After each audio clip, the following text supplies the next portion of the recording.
Well, hi, my name's Mike Colston. I'm honored to be here with Dr. Keita Franklin. I just had a great visit out with some of my VA colleagues in Denver at the Myrick. Lisa Brenner, Pete Gutierrez is out there, Bridget Matarazzo, Nazi Barani, some of the big names in VA working this problem. I mean, they're bona fides in VA, and the help that they have given us over the years in working this problem has been immense, and I've really appreciated the collegiality as we work with our VA partners. Folks who aren't in DoD or VA may be aware that we have various governance structures between DoD and VA. There's lots of cross-communication. We speak to the same people when we testify in front of Congress. There's a House Veterans Affairs Committee. There's also a House Armed Services Committee, same on the Senate side. So, and of course, every patient who's a veteran started as an active duty service member. Transitions are a huge issue right now, and one that we're working really hard, and one that is I think, part and parcel of the suicide prevention discussion. My job, I'm a child psychiatrist. I see patients down at Fort Belvoir. They have different problems than their parents often. They're a lot like my kids. It's just they're struggling enough that they need to be admitted, and I do addictions. I work for the Assistant Secretary of Defense for Health Affairs, really doing four things: PTSD, TBI, substance use disorders, mainly opiates, and suicide. I'm by no means an expert in suicide, but I've been around this problem for a while, and honored to be here, and thanks for having me. Okay, next slide. Where do I go? There we go. Okay, so standard disclaimers, no conflicts. I'm not a hardcore researcher. These opinions in this presentation are mine alone, so not representing DoD or VA or NIH or any guild, including child psychiatrists. Obviously, variations in practice are inevitable across treatment settings. I think in some of our earlier discussions that was brought up, and of course we all have limitations that are particular to our practice settings. And care options and policy developments across prevention cohorts comes up a lot. And a lot of times I saw in kind of the earlier discussion, we were bouncing between universal and selected cohorts, and that's a really important discussion, and one that I'm glad we have our suicide prevention folks here to help us work through. Research, DoD spends a ton of money on suicide research, almost $200 million in the last decade. We've got a military suicide research consortium. We have a joint program committee that runs two other research consortia. We have a $100 million longitudinal project called the STARS Longitudinal Study, where we got a U01 grant from NIH, and I see Michael Schoenbaum's in the audience. And we work closely with VA on that. And in fact, most of the patients now are VA patients.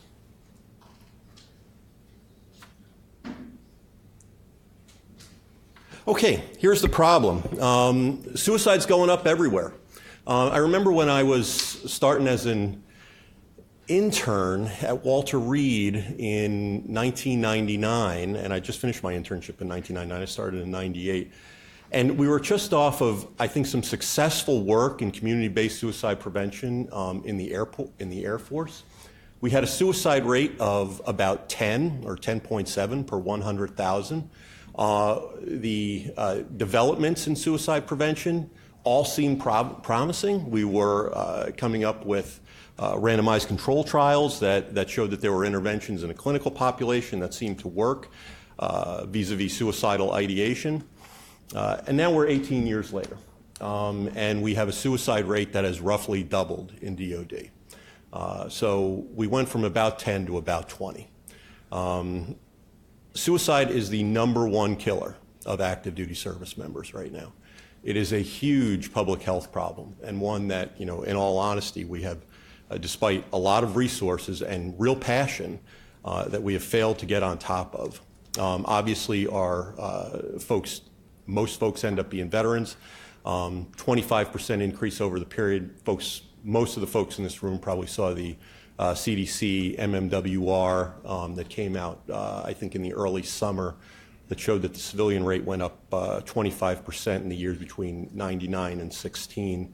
Veterans about 25% in a shorter period, 2005 to 2015, and we have really kind of in comparison to the states, probably done a little bit worse. Now when we compare, we don't want to compare apples to oranges. DOD and VA have populations that are predominantly male, but when I look back to 1999, we actually had a rate in an 85% male population that was lower than in the civilian population. Now, if you actually match the demographic controls, we're about the same. And you are comparing apples to apples when you look at the change in rate. And the change in rate in our cohort has been discouraging, to say the least. It hasn't changed in 6 years, though. We haven't had a statistically significant change. We kind of use the same method that CDC uses. We compare to the last 3-year rolling average what the current year is. So we're stable, but we're stable and high. We had a precipitous increase in the late 2000s, and we've stayed high from there. We also have a rate of 27 in our Air and Army National Guard right now, which is unacceptably high. Okay, I always hate to be a party pooper, but I'm fresh off doing a systematic review of the evidence for the next practice guideline. And the first thing I'd say is, of course, it hasn't been peer reviewed or looked at, so I'm not going to tell you anything about it. But I think, one of the things when we looked before, I think when we do these systematic reviews for clinical practice guidelines, I think that, starting in 2012, we came up with the really good idea that, hey, we're going to look at other systematic reviews, and we're going to look at RCTs. We're going to try and not create a document that represents a provider consensus or expert consensus. And even meta-analyses, as many folks in this room know, end up looking an awful lot like expert consensus. So I bolded one of those, no recommendation for or against, because that was pretty much what the last clinical practice guideline looked like, the last VA-DOD clinical practice guideline. I remember speaking to Jan Kemp shortly after it was finished, and I was like, wow, we had all those bodies in the room, and why did it come up like this? And until I actually got into one of these, I didn't understand that the bar is so amazingly high. And of course, when you get ECRI in the room, you say, they really know how to chop down a study better than I do. And I was even trained in how to chop those things down. So next slide. Okay, there was, I think, some great discussion before. I enjoyed the person who was on the phone, and Dr. Hogan, thank you so much for your remarks. Screening, risk stratification, community-based interventions, gatekeeper training, peer support, use of single methods, and suicide risk assessments. Those are all things that we do a lot of. Those are all things that we do a lot of right now. And, I think there was, some very fruitful discussion in the last one of, where's the evidence? Are we at the insufficient evidence for or against? Or are some of these things going to break out downstream? And of course, in a room of experts, there's going to be controversy around that. The clinical space is a lot more fun because I think we do have some evidence for pieces of evaluation components that are sensible. I think that cognitive behavioral therapy in folks who have engaged in self-directed violence, DBT in folks who have engaged in self-directed violence with borderline personality disorder, and any number of the cognitive therapies that are, suicide-focused cognitive therapies and problem-solving therapy. I think there's week 4 evidence pretty much across the board on a lot of those, and we have a lot of RCTs that support that. Meds, lithium's been out there for a while. I think clozapine and ketamine, especially short-term use of ketamine, 7 days. I suspect that we're going to get some good stuff on that. Caring communications. It's something that we do in DOD. It's dirt cheap. It doesn't really, you can't really think of a way that it would do harm. And I think it's a really sensible thing to do. And obviously, it is buttressed by some literature now, as are home visits and follow-up contacts. I want to speak a little bit of what I've seen as a DOD clinician. And a clinician outside for that matter. Suicide's a low base rate event. And in my view, it doesn't always need to be the focus of clinical concern. I want to just, run through a couple of vignettes. Once when I was actually in 1999, when I was a resident, I was called to see a patient in the ICU who was suicidal and depressed. And that was, in essence, the clinical question for me to answer. Well, He was an African-American gentleman, was running around with a 240 over 120 blood pressure for years, was on an esmolol drip with a blood pressure of 90 over 50 after having survived a dissecting aortic aneurysm. So he was already a pretty lucky guy. The problem wasn't that he was suicidal, it was that he was delirious. And that wasn't the first time that I would see that. I saw an African-American gentleman shortly after in Recruit Training Command in Chicago who had focal segmental glomerulonephritis. Again, the problem when he was seen in our community mental health center was that he was depressed, but really that was he was delirious. So suicide focus is not always clinically appropriate. And I saw that once more when I was a fellow in Northwestern.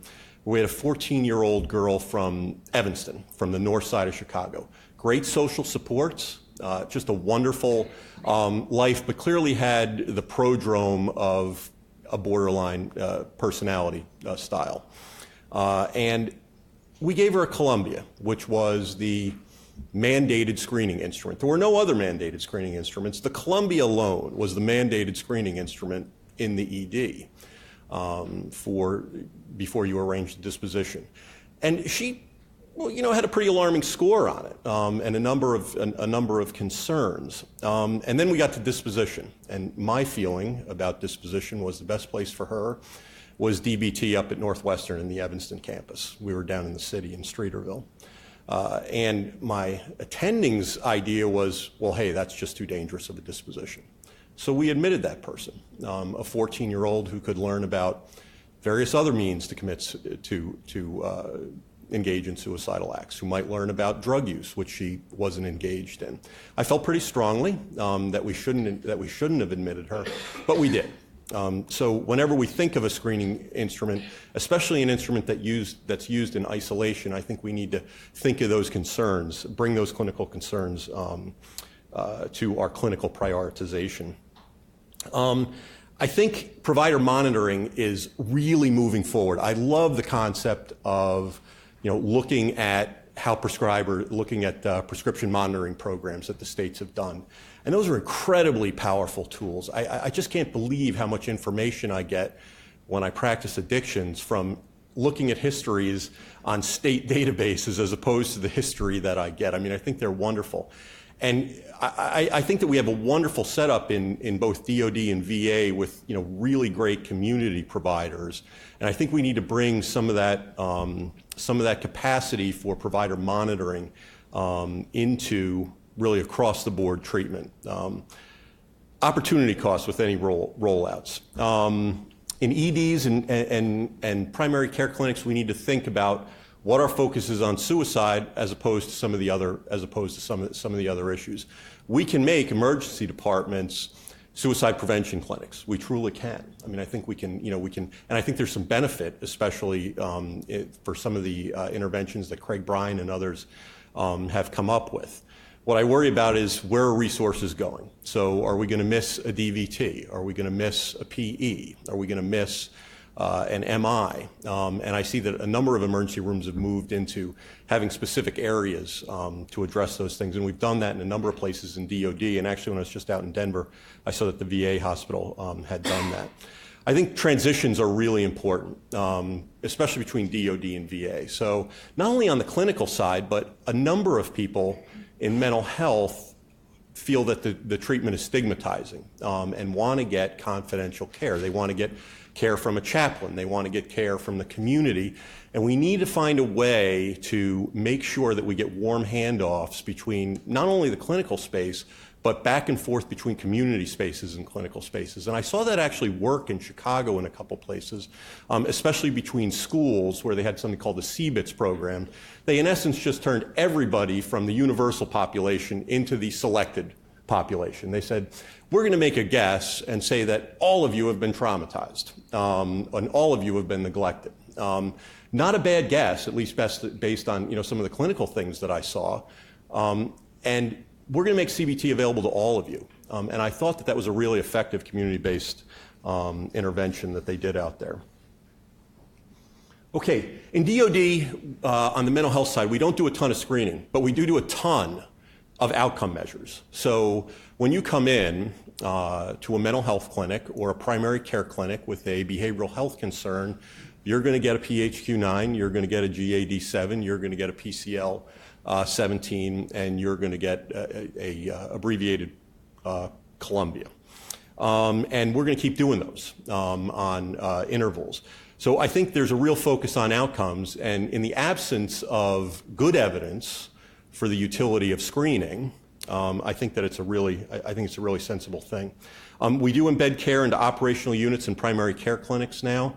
We do have every infantry division, 4th Infantry Division, 101st Airborne Division. We have psychiatrists, psychologists, and social workers in all of those.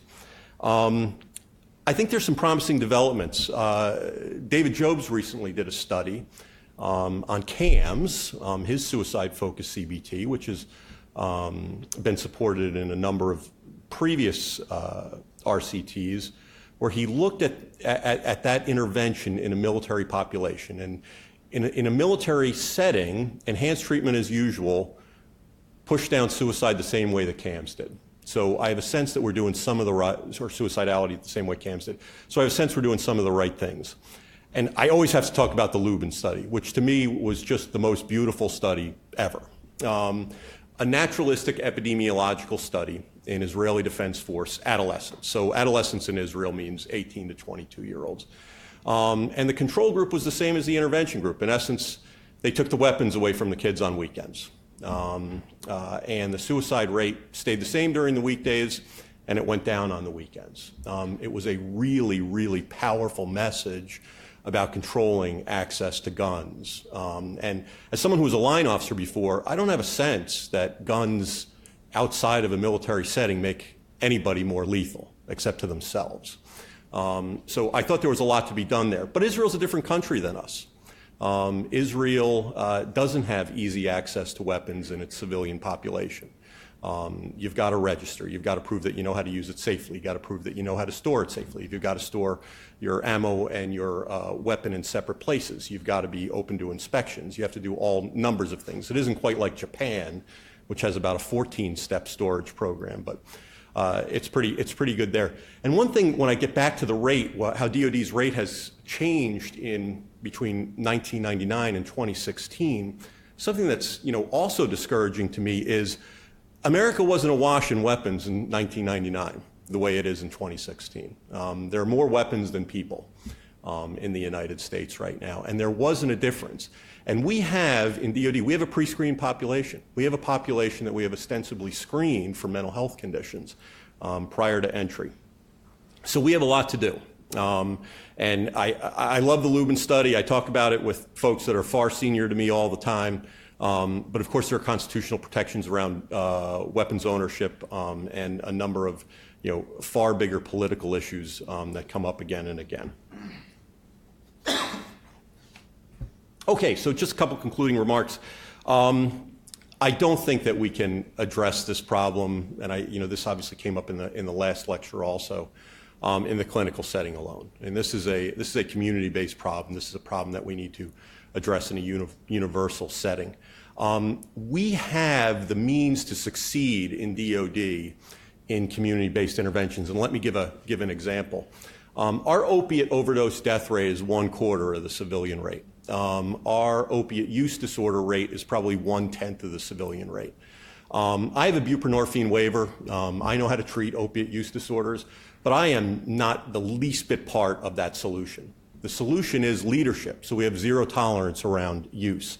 Obviously, military members have a smaller suite of civil rights than your than your civilian population does.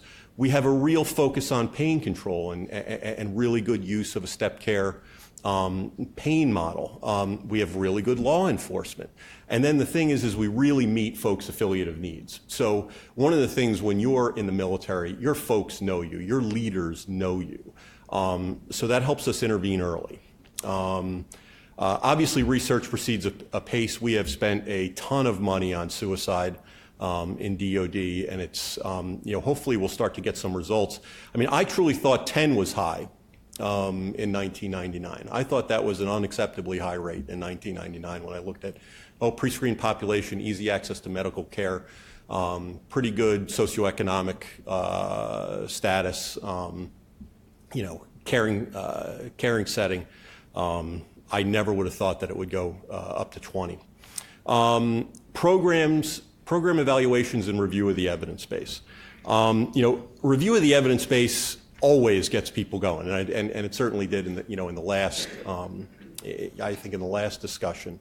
But it's essential. I mean, we've got to look at programs that aren't working, and we need to create a stop doing list, because clearly we're doing a number of things in suicide prevention right now that aren't working. First, do no harm. I mean, I think I spoke with a couple people back here. Postvention is a place where I think we can do harm. If there's any means where folks are talking about the means of death, or any attempt to memorialize the decedent in the setting where he or she died, I think those are things that we really need to look at. And of course, the evidence base is thin for postvention. And last thing, emphasize the biggest moving parts with resources and efforts. I mean, I know as a clinician, the biggest moving part is weapons, is access to weapons. I mean, despite the current focus on celebrity deaths by asphyxiation and ligature. But really, I think we need to, we have a 70 or 80, I don't know the National Suicide Prevention Strategy, how many pieces are to it, but it's really hard from a systems view to manage 80 separate problems. And from a systems standpoint, I like the idea of going to the big pieces first and then moving on to the 1% group. I'll turn it over to Dr. Franklin. I think we'll do questions after that, and thanks.